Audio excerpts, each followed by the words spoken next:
Hi guys, welcome back to my channel. Today I'm going to be doing a video on sickle cell.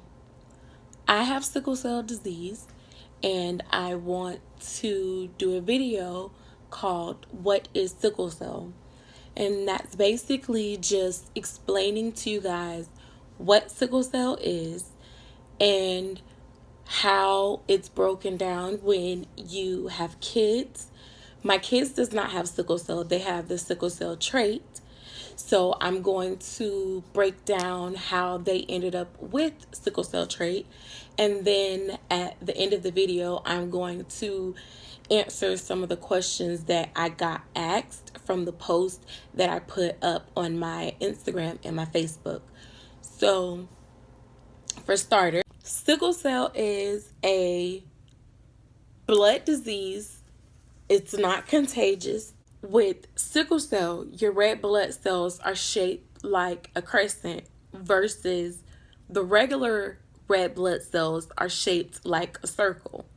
So my red blood cells, with them being shaped like a crescent, they have two sharp points and they're sticky and they're not smooth, and like I said, they have two sharp points versus everyone else's red blood cells that are shaped like circles where they just kind of bounce off each other. There's no sharp edge or anything like that. So when you get dehydrated, there's so many things that could trigger a crisis.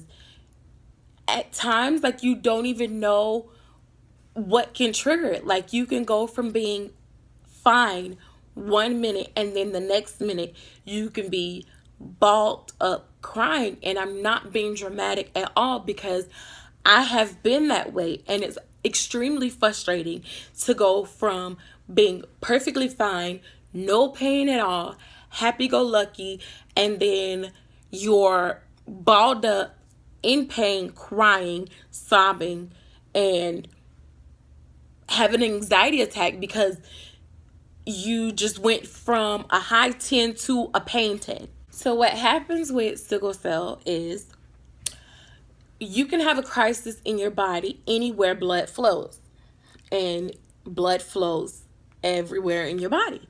So you can have a crisis literally everywhere in your body. I've had crises down to my toe, and it's painful, like, to try and explain what the crisis feels like. Imagine having a Charlie horse, a back spasm, a sprained ankle, and the worst period cramps you've ever had at one time in one part of your body. And there's nothing you can do about it. Like, not even exaggerating. With sickle cell being so unpredictable, there comes a time when you're going to miss some important things that mean the most to you, because you can't predict when you're going to go into crisis. You can't predict where it's going to happen, what's going to trigger it this time. The best thing you can do is try and stay hydrated, try and rest, try and eat well, and take care of yourself. And even with doing all of those things, it still doesn't guarantee that you're not going to go into a crisis.